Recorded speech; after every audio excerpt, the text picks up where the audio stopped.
Hello friends, today we're going to do that Q&A of some questions that I've been getting on my comments here on this YouTube channel. And most of these comments require a little bit more than just, a sentence or two. So I thought I would go and explain it. And I know a lot of you probably don't go back and look it up. So anyways, let's just address this together.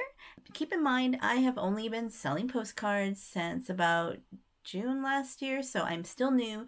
I'm not really the person to come to for a lot of advice. I can just tell you my experience and what I know, so don't take anything as gospel. It's just, how I see it. Anyway, so the first thing, so the Hat House says, I enjoyed this video and watched others as well. I want to get started with postcards, and can you let me know the seller you purchased these with the plastic zippers? So there were some unboxing videos that I did, and there was this gentleman who would always package things up with using plastic bags. Yeah, I mentioned, I have gotten a few lots from this person. Consequently, the last 2 lots I got from them, he did not package them up into plastic bags, and I think because he was at the end. And that is the answer to this, is that I can't really tell you the person because he's no longer selling lots on eBay. Because he says he's retired and it's a lot of work for him. And he's got multiple reasons, because I did message him when I saw he had 0 for sale. I'm like, oh no, my source is gone. A seller only has so much to sell too. But he's no longer selling, so yeah, there's nobody to recommend anymore there. So I'm sorry.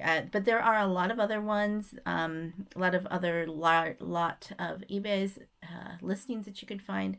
There's also other places besides eBay that you can find large lots. Just be careful when you purchase them, because you always look at the feedback, always look at the shop. If they're selling really good postcards in their shop that you like, they're probably picking those out of the large lots, so you probably won't get those. You only see so much. I always like to ask them, message them, is there any smell to them, mustiness, blah blah, because I want to know that before. Because the one time I did get a lot that I opened it up and right away I could tell this wasn't good, so I actually sent it back. I contacted the seller and said, I really this is bothering my nose and my allergies, would you mind? And they're like, please send it back. So they were very nice about it. So that's another thing to think about, the feedback and all of that. When you're purchasing a large lot, just be very skeptical, and then you can be pleasantly surprised when you get them. The next question was from Andy Robinson, and it is, I am new to postcard reselling, find it fascinating. How do you decide who and what you buy from on eBay? And I addressed that a little bit. When you purchased a lot this large, what percentage of them do you actually list? What do you do with the cards you deem to be not worth it? And what scanner do you use? Okay, so multiple questions here. Percentage that I actually list. Okay, so I have 2 outlets of selling postcards, and one is on eBay and other selling online selling places, and the other one is I have an antique booth, and I have just upped my postcards, and I have a video about that coming up that I just recorded, so that'll be out in the next week or so. So if there's a postcard that I don't deem that I want to sell on eBay, then I will put it in my booth. Now if it doesn't seem like that it's worth putting in my booth, then if it's really dirty or if it's moldy or musty, it's going in the garbage, unless it was signed by President Lincoln or something. Highly collectible. But if it's just a common card and it's moldy, no, that does not need to keep being recirculated. But another thing that I do is, if it is a very new card, such as these that I've gotten in some large Continental lots, and they'll have a UPC code, or IS, whatever you call that, and they're still in good condition, oftentimes I will put them aside to trade in my postcard swaps or post crossing, because on eBay these might only get a couple bucks, and it may not be worth my time in listing. They're not really going to sell at the antique booth. They're not at all antiques, and people are probably not looking for these unless there's something really interesting. There are so many cards of Woolworth and this kind of generic thing that they're really not worth much. So then I will do that with post crossing or a postcard swap. And then if they really have no value and they're an old card, like I have like 2 stacks of these, and these are these old postal cards, and they are all sent to the same what is it, some kind of a radio show. So basically at one time you would send in your name and you could get drawn to win stuff, and there's stacks and stacks. I have a few stacks of these. They're not worth anything. I've listed a few. There's nobody interested in them. So what I do is when I send out a postcard, I often include a bonus card, and this is a bonus card because they're probably worth less than $1 each. I could put them in my antique booth, and I have put some in them, but like I said, people are probably not going to buy them. They're not good for postcard swaps. So things like this I will add as my bonus card, and it adds a little protection for the card that people purchased, and it also is a little fun to get something extra.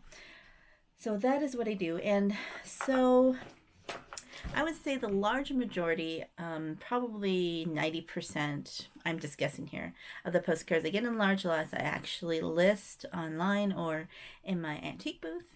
And then just a little bit, and it depends on the lot, because there was one lot that I got that quite a few of them I ended up using in post crossing and other ways. But then I only spent like 6 cents a postcard, so it didn't seem to, if I doubled the price to 12 cents, I'm still doing okay. So that's price per postcard is also a good thing to think about too.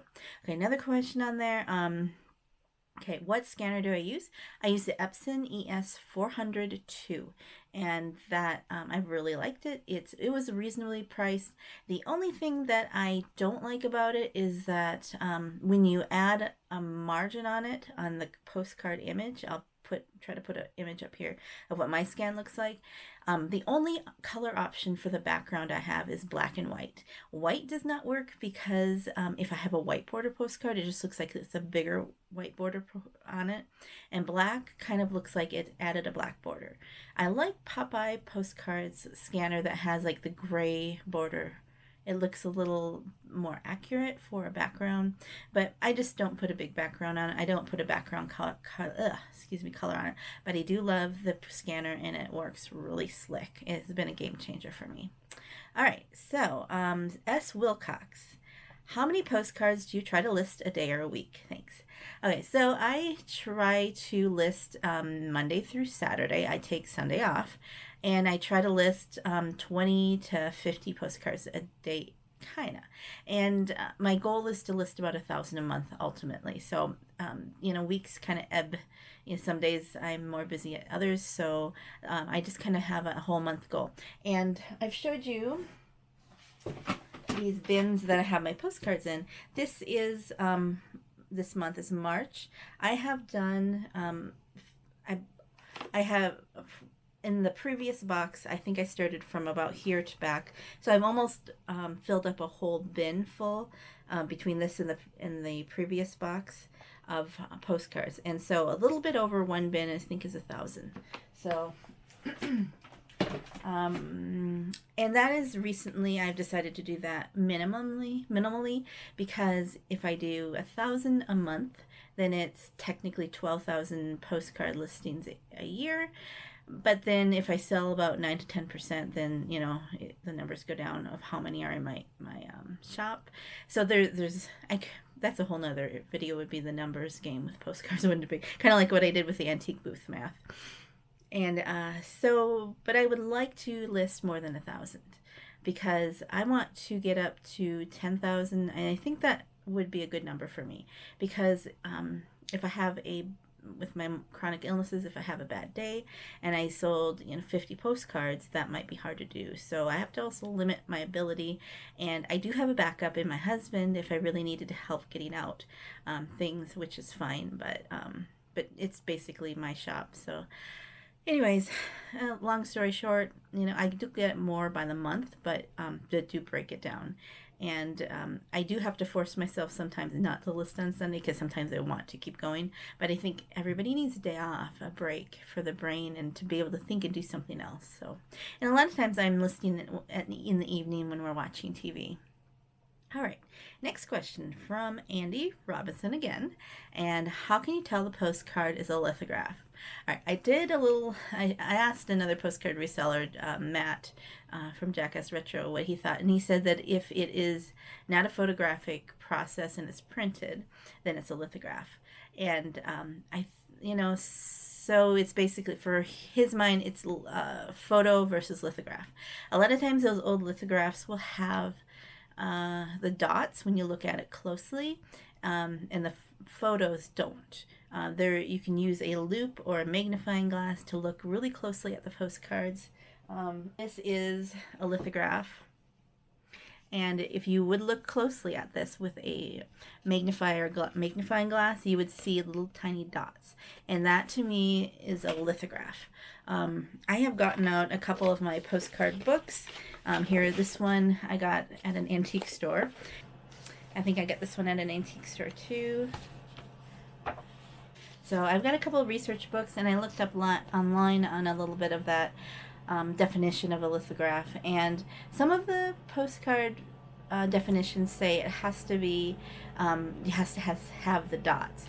And the chrome postcards don't have the dots. They're very more smooth like a photo, but they're not a photo because they're the chrome process. So I guess to be safe, these old ones, this has the border on it, are definitely lithographs. And you could, consider chrome a lithograph. So, but a lot of times when people think of lithograph, they think of this or these. This one doesn't have a border. So these are lithographs. This one's has a writing tab like that. So they're not photos, they're a printed process, instead of being printed on, so they're a printed process like that. So I don't know, if other postcard people, if you want to chime in about what you consider lithograph, do you consider chrome a lithograph or not? I'm kind of on the fence about it. Matt has more knowledge than I do. Papa didn't say anything. I think he was busy listing when I asked him the Shipmageddon in the morning. And so I've always thought it was more of the printed, the old ones, but being the chromes, technically I guess they could fall into the lithographs too. But a lot of times when I refer to lithographs in my what's sold, it's usually those old ones. So hope that answers that question. Anyways, but I would encourage you to do your own research too. Okay, so also he asks, why did I price the bulb mount real photo postcard at $15? I'm having trouble with pricing, and I'm a top reseller, but not sure on pricing on general. I'm more sure of pricing on general merchandise. When coming into postcards, I'm usually doing comps listed as sold, hip, and card cow. It's a mystery to me how to price postcards. Any tips? I'm just laughing because I feel the same way. So in the beginning, I followed the pricing structure that Mark from SM Postcards did, where he basically prices almost everything the same price. But of course he has like the cards, like the newer cards of the chrome and the white border, linen, those kind of things. So what I did was I started with a standard price, and I would, do a little research. But anyways, I have since changed from that, where I will look at the eBay solds and the eBay listed first. And if it's a common card, you'll know it right away because you'll see it there. If it's not a common card, then what I have been doing is been checking on Worth Point. I know you can also look on Terapeak as an eBay seller. I'm not sure if all sellers can see it. You may have to have a store, and I think it sounds like you do have a store. Terapeak will go back a year, but I don't remember how long Worth Point goes back, but it goes back quite a few years in pricing structure. So I think if I had it for $15, I probably had accepted a best offer, because most of my prices have 97 cents or something on the back, because it's the psychology of pricing. So probably it was more of a rare card, but not ultra rare, is why I priced it up, and somebody probably sent me an offer. And I usually price cards up $1 or $2 to compensate for offers and such like that. So basically, it's so arbitrary pricing postcards, because I could have this postcard. It's an obstacle course for soldiers. And let's say there are no other ones out there. The only one that sold ever in the last 5 years went for $20. So I say, okay, I want $20 for it. So I list it for $20. And the next day somebody could come along and list the same postcard and say, I want $5 for it. So it's so arbitrary, and there's so many different sellers, and it is basically supply and demand. If it's a high demand card, it doesn't matter if another person comes along and lists it for $5 because there's enough people that will want to buy this. So it's also a desirable area. So another thing to search for is cards that are similar if you can't find a lot of evidence of sales, like in the same town, the same subject, the same area, era kind of thing. So you kind of have to learn and figure it out as you go, like I have been doing. Experience will help. I don't have a lot of experience yet, not yet quite a year with this. So I say start, and you're going to make mistakes, and you're going to list things too high and too low. I've done it too, and even sellers who've been doing this a while have done it too. So you're not going to get everyone perfect, but I think most of all, you need to figure out what is the minimum you ever want to sell a card for, and then mark it up a little bit so there's wiggle room for bargaining, and then just see how things go. It is a long game, so some cards may sit there for a while.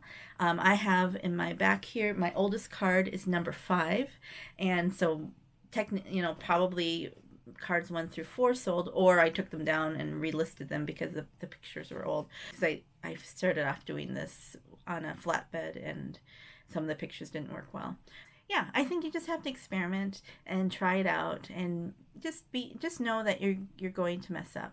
Sometimes you're not going to get it all right, but it's just you'll learn by experience. So, okay. Flippin' in Ohio. Okay, has asked, is there one specific postcard you would love to have either for yourself or to resell? For example, I would love to get a postcard signed by a famous person, especially a vintage card. That would be pretty cool. So is there one I would love to have for myself? Well, yeah, I have been collecting some postcards. Okay, so this box is my collection of postcards. And I know there's a lot of postcard resellers that don't collect, which is probably a good idea sometimes. And there are postcard collectors who become resellers. So everybody kind of comes from a different place. I was not a postcard collector before this, although I love ephemera. If you look really far back at beginnings of this channel, I started with paper planning. So I've always liked the tactile papers. And I never really had a reason to collect postcards. But now that I've seen so much that I started... a lot of these here are ones that were sent to me now through swaps and post crossing and such. But let's see here. The ones that I really, really love, I like the ones with sheep, which are great. But, I could sell some of them. I mean, not the ones that I received, but I mean the ones that I get in. But the ones that I really have been collecting are a couple different kinds. And one of them holds the lights. I love these cards. And there was a seller who, for a brief time, was selling these at auction. I think she was from the UK. And, here, let me get my phone going. And she was starting them at auction at a really cheap price each. And I bought a few. Here, I'll just do the light here. And I just love the hold to lights. So I bought a bunch of them because there's a story I'd like to write about the hold to light postcards, so I thought I'd better have a few. And every once in a while I'll find one in a batch. This one I kept because it is broken here, and it's probably not worth much, so I might as well keep it. Here, you can see the light there. And then, I don't know if this one's a hold to the light. It doesn't have the die cuts, but it has it's like embossed. So I'll show you the light shows. It just kind of doesn't really glow, and I've tried it. The edges glow. I don't know if it is, but anyways, I love these hold to the lights. I think they're really cool. So here is one. Here's a Minneapolis. This is still in the plastic. Let's see how it goes. Oh, that one lights up nicely, doesn't it? So I really think they're fascinating. So that one, I did collect a few and purchase a few for myself, because I don't come across them a lot, and I wanted to do book research. I can always sell them later. That's the nice thing about being a reseller. And the second thing is that I have been doing some, I keep referring to this every once in a while, about researching for another book that I'm going to write, and this is set in Montana, especially in the town of Ingomar. So I purchased a few cards from about that place. I would love to get another street view. This is a great street view of it. I've seen cards go for $100 or $200 sometimes if they're really rare. So I'm not the only collector of Ingomar stuff. Let's see, here is another Ingomar. Oh, this one I kept too. Look at this one. This is a real photo. For some reason, I just could not sell this one. I just love the composition of this. It's just a woman, and she looks like she has a story to tell. So I guess if there was something I was looking for, it would be a really cool street. I would love to have something that would say, I'm in Ingomar in the year of 1914, and this is what's going on in the town. There's also a kind of an urban legend about when Ingomar used to be, they called it the sheep capital of the world, where that was where they did a lot of sheep processing. And you know, I like sheep. And so they said that the people of New Zealand actually came over to visit Ingomar and based a lot of their sheep pens off of the Ingomar setup. And I would love to get more information about that. I don't know if that's true or not, because I haven't found any evidence. I've just heard a lot of stories about it. So I would love to find maybe a letter or a postcard or something that would confirm that about what happened. And I have been trying to read through some of the old newspapers and thinking that will pop up. And the other thing I would love to find is that I know my parents, when they honeymooned, they went to Yellowstone National Park. So I'd love to come across a postcard or something that they had sent back home during the honeymoon. Wouldn't that be cool? Because they probably sent something back. So anyways, long story short, yes, I would be kind of looking for those kind of postcards. So I would be curious for you. Are you a reseller? You guys watching me? Are you a reseller or a postcard collector or what? And what are you looking for in postcards? So sometimes I'm like, I just sold a picture of a cactus, and then for $5, or I sold just, I don't know, pictures of ocean waves. And why do you collect them? I would love to know, because one thing, it helps me to understand, so when I go out sourcing, I can get the right postcards and not spend my time listing stuff that nobody wants. Anyways, so okay, the last question came in quite a while ago, and this is a little bit different. Andy Goins said, I use the Traveler's Company ones. She's talking about planners for standard and passport size. I enjoy them. What did you end up going with? Would love to know. And this is referring back to quite a while ago. I said, please recommend a calendar to me for planners, and I haven't updated that question yet, and she's probably thinking, when are you going to? And that's going to be soon, probably in the next couple of weeks. I have experimented with a few other calendars. I like paper calendars. I just like the act of writing the down rather than in my phone. Oops, I still have my light on. Blinded. Oh, gosh. But anyways, now it's off. But I like, instead of putting in something electronically, I like that paper. And that's why I like ephemera and selling ephemera. So that answer will come up soon, and I will let you know. And I think my order is on the way for a new planner, so which I'm pretty excited about.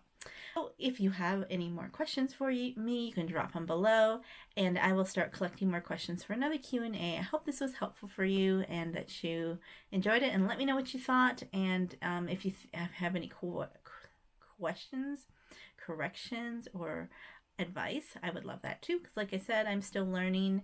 I really don't have a lot of tutorials out on postcards, because there's a lot of other great information out there right now, and I don't have a lot to add to that right now. But as I go forward, maybe after I hit the year mark, I will start doing that. So thanks for watching. Hope you have a joyful day. Goodbye.